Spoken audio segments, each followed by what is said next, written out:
Rina adalah seorang wanita tangguh. Setiap hari, sejak pukul 4 pagi, ia sudah berada di pasar minggu, menata dagangan sayur di lapak kecilnya. Ia bukan hanya pedagang, tapi juga istri dari Serka Aditya, seorang prajurit TNI yang berdedikasi. Meskipun hidup sederhana, mereka hidup bahagia.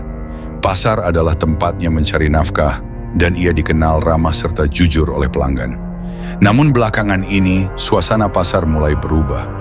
Beberapa pria tak dikenal mengenakan atribut ormas bernama GRIB mulai muncul. Mereka mondar-mandir seolah jadi penjaga pasar. Beberapa pedagang mulai resah. GRIB mulai terang-terangan memungut uang keamanan. Awalnya sopan, kemudian memaksa. Rina, yang terbiasa mandiri, menolak membayar. Ia tahu betul itu pemalakan berkedok organisasi, tapi penolakan itu membuatnya jadi sasaran.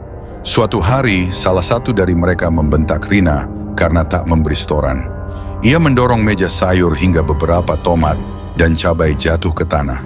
Rina hanya bisa menahan air mata di balik keberaniannya. Pedagang lain hanya bisa melihat, takut ikut jadi korban. Malam itu, Rina menceritakan semuanya kepada Aditya. Ia tak ingin suaminya ikut campur, tapi tak sanggup lagi menanggung tekanan. Mendengar ceritanya, Aditya diam cukup lama. Wajahnya dingin, tapi matanya memancarkan bara. Sebagai prajurit, ia terlatih untuk menjaga negara. Tapi sebagai suami, ia tak akan membiarkan istrinya diperlakukan seperti itu. Ia tahu, ini bukan hanya soal pasar atau dagangan. Ini soal harga diri seorang keluarga prajurit. Keesokan harinya, Aditya tak memakai seragam.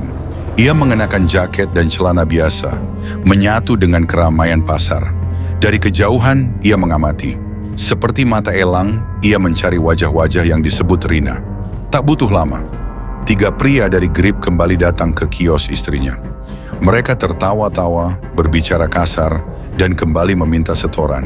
Kali ini mereka mengambil beberapa ikat bayam tanpa membayar sambil mencibir. "Buat pelajaran, Bu.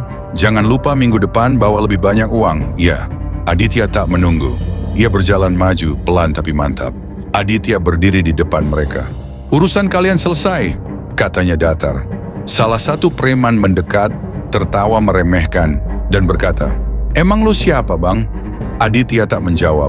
Ia hanya melangkah maju dan memukul cepat. Satu tinju ke rahang membuat preman itu tersungkur. 2 lainnya menyerang, tapi Aditya bergerak seperti prajurit tempur di medan latihan.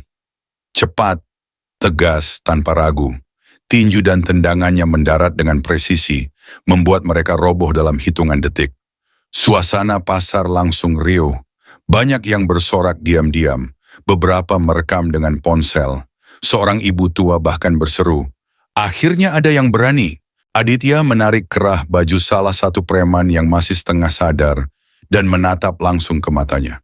"Kalian kira kami diam karena takut? Kami diam karena kami masih sabar. Tapi kalau kalian sentuh istri saya atau pedagang lain lagi, saya pastikan kalian tak akan pulang utuh." Preman itu mengangguk ketakutan. Sisa tenaga digunakannya untuk kabur. Tak ada lagi yang berani menoleh ke belakang. Sejak kejadian itu, GRIB tak pernah terlihat lagi di pasar. Polisi yang sebelumnya diam, mulai sering patroli setelah video kejadian itu viral di media sosial. Rina kembali berdagang dengan tenang.